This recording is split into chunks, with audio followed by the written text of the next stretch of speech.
S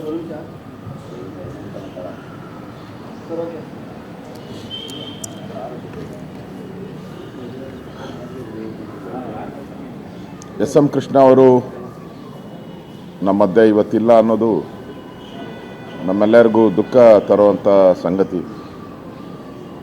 ಅವ್ರ ಜೊತೆ ನನಗೆ ಭಾಳ ಒಡನಾಟ ಇತ್ತು. ವಿಶೇಷವಾಗಿ ಬೆಂಗಳೂರಿನ ಜನ ಯಾವತ್ತೂ ಕೂಡ ಮರೆಯಲಾರದ ವ್ಯಕ್ತಿಗಳು ಅಂದರೆ ಅದು ಎಸ್ ಎಂ ಕೃಷ್ಣ ಅವರು. ಯಾವ ರೀತಿ ನಾವು ಕೆಂಪೇಗೌಡರನ್ನ ಸದಾ ನೆನೆಸ್ಕೊತಿರೋ, ಬೆಂಗಳೂರನ್ನು ಕಟ್ಟಿದಂಥ ಕೆಂಪೇಗೌಡರನ್ನ ನೆನೆಸ್ಕೊತೀರಿ, ವಿಧಾನಸೌಧ ಕಟ್ಟಿದಂಥ ಕೆಂಗಲ್ ಹನುಮಂತಯ್ಯನವ್ರನ್ನ ನೆನೆಸ್ಕೊತೀರಿ, ಅದೇ ರೀತಿ ವಿಕಾಸಸೌಧವನ್ನು ಕಟ್ಟಿ ಬೆಂಗಳೂರಿಗೆ ಮೆರಗನ್ನು ಕೊಟ್ಟಂಥವರು.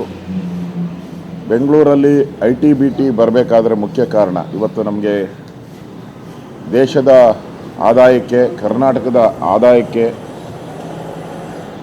ವಿಶೇಷವಾಗಿ ಕಾಣಿಕೆಯನ್ನು ಕೊಟ್ಟಂಥ IT ಮತ್ತು BT ಕಂಪನಿಗಳು.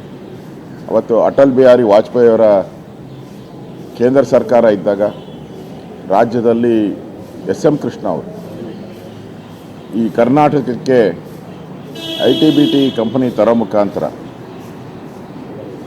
ಅವತ್ತು ಹೈದರಾಬಾದ್, ಚೆನ್ನೈ, ಮುಂಬೈ, ಕೇರಳ ಈ ಕಡೆ ಕಾಂಪಿಟೇಷನ್ ಇದ್ದಂಥ ಸಂದರ್ಭದಲ್ಲಿ ಅದನ್ನು ಬೆಂಗಳೂರಿಗೆ ತಂದು ಇವತ್ತು ಬೆಂಗಳೂರು ಬೆಳೆಯುವಂಥದ್ದಕ್ಕೆ, ಕರ್ನಾಟಕದ ಆದಾಯ ಬೆಳೆಯುವಂಥದ್ದಕ್ಕೆ ಒಂದು ದೊಡ್ಡ ಕಾಣಿಕೆಯನ್ನು ಸನ್ಮಾನ್ಯ ಎಸ್ ಎಂ ಕೃಷ್ಣಾಜಿಯವರು ನೀಡಿದ್ದಾರೆ. ಬೆಂಗಳೂರು ಜನ ಯಾವತ್ತೂ ಕೂಡ ಮರೆಯೋಕ್ಕೆ ಸಾಧ್ಯ ಆಗದಂಥ ಅಭಿವೃದ್ಧಿ ಕಾರ್ಯಗಳನ್ನು ಬೆಂಗಳೂರಲ್ಲಿ ಅಭಿವೃದ್ಧಿ ಕಾರ್ಯಕ್ಕೆ ವಿಶೇಷ ಚಾಲನೆಯನ್ನು ಕೊಟ್ಟಂಥವರು ಎಸ್ ಎಂ ಕೃಷ್ಣ ಅವರು. ಅವರು MLA ಆಗಿ, ಸ್ಪೀಕರ್ ಆಗಿ, ಉಪಮುಖ್ಯಮಂತ್ರಿಗಳಾಗಿ, ಮುಖ್ಯಮಂತ್ರಿಗಳಾಗಿ, ಕೇಂದ್ರ ಸಚಿವರಾಗಿ, ರಾಜ್ಯಪಾಲರಾಗಿ ಈ ಥರ ಹಲವಾರು ಹುದ್ದೆಗಳನ್ನು ನಿಭಾಯಿಸಿದ್ದಾರೆ, ಸಮರ್ಥವಾಗಿ ನಿಭಾಯಿಸಿದ್ದಾರೆ. ಜನ ಮೆಚ್ಚೋ ರೀತಿ, ದೇಶ ಮೆಚ್ಚೋ ರೀತಿ ಒಂದು ಆಡಳಿತವನ್ನು ಕೊಟ್ಟಿದ್ದಾರೆ. ವಿಶೇಷವಾಗಿ ನೀರಾವರಿ ಕ್ಷೇತ್ರ ಇರ್ಬೋದು, ಎಲ್ಲ ಕ್ಷೇತ್ರದಲ್ಲೂ ಅವರು ತಮ್ಮದೇ ಆದಂಥ ಒಂದು ಅಭಿವೃದ್ಧಿ ಮಾಡೋ ಮುಖಾಂತರ ಛಾಪನ್ನು ಒತ್ತಿದ್ದಾರೆ. ನಿಜಕ್ಕೂ ಅವರ ಒಡನಾಟ, ನಾನು ಕೂಡ ಅವ್ರ ಮನೆಗೆ ಭಾಳ ಸರಿ ಹೋಗಿದ್ದೀನಿ. ಅವರು ಕಾಂಗ್ರೆಸ್ ಬಿಟ್ಟು BJPಗೆ ಬಂದಂಥ ಸಂದರ್ಭದಲ್ಲಿ ನಾನೇ ಅವರನ್ನು ಬೆಂಗಳೂರಿಂದ ದೆಹಲಿವರೆಗೂ ಕರ್ಕೊಂಡೋಗಿದ್ದೆ, ಅವ್ರ ಜೊತೆನೇ ಇದ್ದೆ. ಅದಾದಮೇಲೂ ಕೂಡ ನಮ್ಮದು ಯಾವುದೇ ಸಂದರ್ಭ ಬಂದ್ರೂ ಕೂಡ ಬಸವರಾಜ ಬೊಮ್ಮಾಯಿಯವರು ಮುಖ್ಯಮಂತ್ರಿ ಆದಂಥ ಸಂದರ್ಭ ಇರ್ಬೋದು, ನಾವು ಮಂತ್ರಿ ಆದಂಥ ಸಂದರ್ಭ ಇರ್ಬೋದು, ಎಲ್ಲ ಸಂದರ್ಭದಲ್ಲೂ ಕೂಡ ಅವರ ಹುಟ್ಟುಹಬ್ಬ ಈ ಥರದ ಎಲ್ಲ ಸಂದರ್ಭದಲ್ಲೂ ಅವರ ಮನೆಗೆ 10 ಬಾರಿ ಭೇಟಿ ಮಾಡಿದ್ದೀನಿ.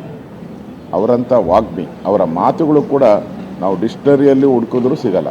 ಆ ರೀತಿಯಾದಂಥ ಕನ್ನಡ ಪದಗಳನ್ನು, ಇಂಗ್ಲೀಷ್ ಪದಗಳನ್ನು ಭಾಳ ಸ್ವಚ್ಛವಾಗಿ ಅಡೆತಡೆ ಇಲ್ಲದೆ ಮಾತಾಡ್ತಾಯಿದ್ರು. ಈ ವಯಸ್ಸಲ್ಲೂ ಕೂಡ ಅವರ ಕೊನೆಯ ದಿನಗಳಲ್ಲೂ ಕೂಡ ಅವರು ಯಾವುದಾದ್ರೂ ಮಾಧ್ಯಮದ ಹತ್ರ ಮಾತಾಡಬೇಕಾದ್ರೆ ಅವರು ಯಾವುದೇ ತಯಾರಿ ಇಲ್ಲದೆ, ಯಾವುದೇ ಪತ್ರ ಇಲ್ಲದೆ ಆರಾಮ್ಸೆ ಮಾತಾಡ್ತಾಯಿದ್ರು. ಆ ಥರದ ಒಂದು ವಾಗ್ಮಿತನವನ್ನು ಅವರು ಮಾಧ್ಯಮದ ಜೊತೆನೂ ಕೂಡ ಭಾಳ ಸಂಬಂಧ ಇದ್ದಂಥವರು. ಇವತ್ತು ಅವರ ನಿಧನ ಆಗಿರುವಂಥದ್ದು ನಮ್ಮೆಲ್ಲರಿಗೂ ಭಾಳ ನೋವಾಗಿದೆ, ವಿಶೇಷವಾಗಿ ನೋವಾಗಿದೆ.